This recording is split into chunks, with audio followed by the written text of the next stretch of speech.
Friends, இன்றைக்கி வந்து வாழைப்பூ பிரியாணி எப்படி செய்யலான்னு பார்க்கலாம் வாங்க. நம்ம எப்போதும் வெஜிடபிள் பிரியாணி செய்வோம்ல, அதே மாதிரி தான் இதுவும் செய்ய போகிறோம். வாழைப்பூ மட்டும்தான் இதில் ஆட் பண்ண போகிறோம். நம்ம காரம் மட்டும் கொஞ்சம் அதிகமாக போடுற மாதிரி இருக்கும். வேறு ஒன்றும் இல்லை, எக்ஸ்ட்ராலாம் எதுவும் கிடையாது. எப்போதும் போல தான் நம்ம அரிசியெல்லாம் தண்ணியில் ஊற வச்சுட்டு, நான் வந்து சாப்பாட்டு சாதம் வடிப்போம் இல்லையா, அந்த அரிசி தான் ஊற வச்சுருக்கேன். வேறு என்ன ஸ்பெஷலான அரிசிலாம் போடல. நமக்கு வேணுன்னா நம்ம எதுலனாலும் ஆட் பண்ணி செஞ்சுக்கலாம். பாஸ்மதியிலையோ கார அரிசி எந்த அரிசி வேணாலும் செய்யலாம். தண்ணி மட்டும் நம்ம அதுக்கு தகுந்த மாதிரி வச்சுக்கணும். வேறு ஒன்றும் இல்லை, எந்த மாற்றமும் கிடையாது. இப்போ வந்து நான் அரிசி எப்போதும் போல் ஊற வச்சுக்கிட்டேன். தேவையான காயெல்லாம் நான் வந்து கேரட் மட்டும்தான் போடலான்ட்டு அது வெங்காயம் இதெல்லாம் வந்து அரிஞ்சு வச்சுருக்கேன். அதெல்லாமே வீடியோவில் காமிச்சிட்டேன். இப்போ வந்து நம்ம எப்போதும் போல் தான் எண்ணெய் ஊற்றிட்டு இந்த பட்டை லவங்கெல்லாம் எடுத்து வச்சுருப்போம் இல்லையா, அந்த மசாலாலாம் தாளிக்க அது மட்டும்தான் எடுத்து வச்சு எண்ணெய் காஞ்சி இதெல்லாம் போட்டுட்டேன். எல்லாமே நல்லா பொரிஞ்சு வதங்கிட்டுருக்கு.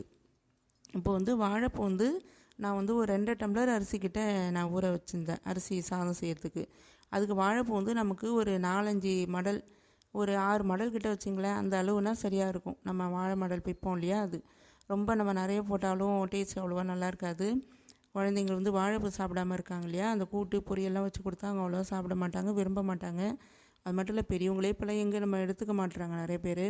அதனால் நம்ம இந்த மாதிரி சேர்த்து செய்யும்போது கொஞ்சம் சாப்பிட டேஸ்ட்டும் நல்லாயிருக்கும், ஈஸியாக எடுத்துக்கிற மாதிரியே இருக்கும். அதனால் நான் இந்த மாதிரி அடிக்கடி செய்வேன் வீட்டில். அதை சரி வீடியோவில் காமிக்கலாமே தான் அந்த வீடியோ எடுத்து போட்டிருக்கேன். ஃப்ரெண்ட்ஸ், உங்கள் எல்லாருக்குமே பயனுள்ளதாக இருக்கும். இது கண்டிப்பாக செஞ்சு சாப்பிட்டு பாருங்கள், ரொம்பவே நல்லாயிருக்கு. அப்புறம் இப்போ எல்லாமே காயெல்லாம் வதங்கிடுச்சு. நான் வந்து பச்சை மிளகா 2 சேர்த்துருக்கேன். கேரட் வந்து ஒரு அரை கேரட் தான், ரொம்ப போடல. காய்கறி வேணால் சேர்த்து செய்யலாம், லைட்டாக காய் போட்டுக்கலாம், நிறைய சேர்க்க வேணாம் வாழைப்பூ போடுறதுனால. நான் அது மட்டும்தான் சேர்த்துருக்கேன். இப்போ வாழைப்பூ வந்து நல்லா தண்ணியெல்லாம் பிழிஞ்சிட்டு போட்டுக்கணும், தண்ணி இல்லாமல். அப்புறம் காயெல்லாம் வதங்கின பிறகு தான் நம்ம வாழைப்பூ போடணும். ஏன்னா வாழைப்பூ சட்டுன்னு வதங்கிடும் இல்லையா, சுற்றி ஒட்டிக்கும். அப்புறம் வந்து நம்ம சில்வர் குக்கரில் செய்கிறதுனாலையும் அது வந்து அடியில் கொஞ்சம் பிடிக்கிற மாதிரி லைட்டாக இருக்குது. அது என்ன வானலில் நம்ம வந்து இது பண்ணிட்டு கூட செஞ்சுக்கலாம். நான் சட்டுன்னு செஞ்சிடலாம், கொஞ்சம் வேலை இருக்குதுன்னு சொல்லிட்டு நான் இதை செஞ்சிட்ருக்கேன். இப்போ வந்து நல்லா வதங்கிட்டுருக்கு. இதில் வந்து நம்ம தக்காளி கொஞ்சம் கூட கொடுத்துக்கலாம். ஏன்னா இப்போ வாழைப்பூ சேர்க்குறோம் இல்லையா, அதனால் டேஸ்ட் இதுவாக இருக்கும், கொஞ்சம் அதிகமாக கொடுக்குற மாதிரி இருக்கும், காரமும் புளிப்பு இதெல்லாம். அப்போ தான் வந்து டேஸ்ட் நல்லாயிருக்கும். அதனால தான் கொஞ்சம் தக்காளி கூட சேர்த்து போட்டிருக்கேன்.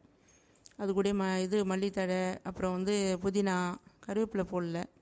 இது மட்டும் நல்லா போட்டு வதக்கிற வேண்டியதான். கொஞ்சம் எண்ணெய் நம்மனே விட்டுட்டேன், வேணும்னா தேவைன்னா சுற்றி நம்ம எண்ணெய் விட்டுக்கலாம். இப்போ இதில் வந்து சில பேர் நெய்யை ஃபுல்லாகவே சேர்த்து நெய் செய்வாங்க. ஆனால் அந்த மாதிரி செஞ்சு சாப்பிட்டோம்னா திகட்டுற மாதிரி இருக்கும். சாப்பாடு வந்து நம்ம நிறைய எடுத்துக்க முடியாது, ஒரு கண்டி தான் சாப்பிட்ற மாதிரி இருக்கும், டேஸ்ட்டுக்கு தான் சாப்பிட்ற மாதிரி இருக்கும், சத்துலாம் இருக்காது. அதனால் நம்ம முடிஞ்ச வரைக்கும் நெய் வந்து லாஸ்ட்டு விட்டு கிண்டிக்கிட்டோம்னா நல்லாயிருக்கும் வாசனையாக. அதனால் நான் செய்கிறது எப்போதும் அது மாதிரி தான். அதனால் சொல்லாமேனு உங்களுக்கு வேணும்னா நீங்கள் இந்த மாதிரி இப்படி வேணாலும் செஞ்சுக்கலாம். இப்போ வந்து வாழைப்பூ இதெல்லாம் போட்டு எல்லாமே சேர்த்தாச்சு. இப்போ நம்ம வந்து அரிசி தான் சேர்க்கணும். தண்ணி இல்லாமல் வடிகட்டிட்டு, எப்போதும் நம்ம செய்வோம் இல்லையா, அதே மாதிரி தான் தண்ணி இல்லாமல் வடிகட்டிட்டு போட்டுக்க போகிறோம். இது வந்து நம்ம காஷ்மீரி தூள், அப்புறம் வந்து இல்லைன்னா தனி மிளகாத்தூள், காரத்தை சேர்த்துக்கலாம். கலருக்காக காஷ்மீரி தூள் சேர்த்துக்கலாம். அது இப்போதைக்கு என்கிட்ட தீர்ந்துடுது. அதனால் நான் இப்போ சாதா தனி மிளகாத்தூள் இருக்கு இல்லையா, அது காரத்தூள் அது மட்டும்தான் போடுறேன். அது கூட வந்து நான் மட்டன் மசாலா தூள் தான் போடுறேன். சிக்கன் மசாலா தூள் இருந்தாலும் போட்டுக்கலாம், கரம் மசாலா, இந்த மாதிரி நம்ம என்ன வீட்டில் யூஸ் பண்ணுறோமோ அவங்களுக்கு பிடிக்கிறத நம்ம போட்டுக்கலாம். இப்போ போட்டுட்டு நம்ம இதோ போட்டுட்ருக்கோம். அடுத்தது வந்து இப்போ வாழைப்பூ சேர்த்துருக்கனால காரம் கொஞ்சம் கூட போடலாமேன்னு நான் நார்மலாக இவ்வளோ தான் போடுவேன். இப்போ இன்னும் கொஞ்சம் ஒரு சிட்டிகன்ற அளவு போட்டுக்கிட்டேன். இதை போட்டு நம்ம மசாலா தூளாக அடுத்து சேர்த்துக்க வேண்டியதுதான்.